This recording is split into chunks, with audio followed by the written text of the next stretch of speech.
এই সংসদে বসে, এসি রুমে বসে, এসি গাড়িতে চলে, মিনিস্ট্রির এসিতে বসে, বাসার মধ্যে 24/7 আনইন্টারাপ্টেড ইলেকট্রিসিটির মধ্যে থেকে জনগণের সমস্যা বোঝা যায় না।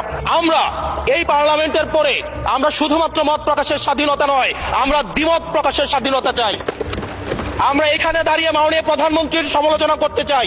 আমরা দেখেছি ক্ষমতাসীন যারা রয়েছে তারা তাদের সন্তানদেরকে বিদেশে রেখে নিরাপদ ভবিষ্যৎ নিশ্চিত করে, আর মধ্যবিত্ত সন্তানরা যাদের বাবা মায়েরা কলকারখানায় কাজ করে, যাদের বাবারা রেমিটেন্স যোদ্ধা, যাদের বাবারা কষ্ট করে তাদের সন্তানদেরকে বিশ্ববিদ্যালয়ে পাঠায়, তাদের সন্তানদেরকে ক্ষমতালোভী রাজনীতিবিদরা তাদের সন্তানদেরকে ব্যবহার করে তাদের ক্যারিয়ারে ঝুঁকিতে ফেলে তাদের গদি বা পাটাতন শক্ত করার জন্য নিজের সন্তানের ভবিষ্যৎকে বিদেশে রেখে নিরাপদে রাখে, আর পরের সন্তানের ভবিষ্যৎকে নিয়ে ছিনিমিনি খেলে। মাননীয় স্পিকার, যদি আজকে এটা 2014 সালের সংসদ হতো, আর যে সংস্কার প্রস্তাবগুলো এই পাশ থেকে দেওয়া হয়েছে, ঐকমত্য কমিশন থেকে দেওয়া হয়েছে, এই সংসদের একজনকেও খুঁজে পাওয়া যেত না যে এই সংস্কারের বিরুদ্ধে অবস্থান নিত।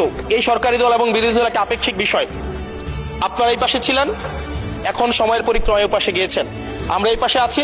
যদি জনগণ চায়, আমরা যদি মানুষের ম্যান্ডেট নিয়ে এগিয়ে যেতে পারি, তাহলে সময়ের পরিবর্তন আছে। মাননীয় প্রধানমন্ত্রী, ওনার সন্তান যেই প্রজন্মের, আমরা একই প্রজন্মের, আমাদেরকে ধারণ করার চেষ্টা, আমি চাইবো আপনারা সবাই আমাদেরকে ধারণ করার চেষ্টা করবেন।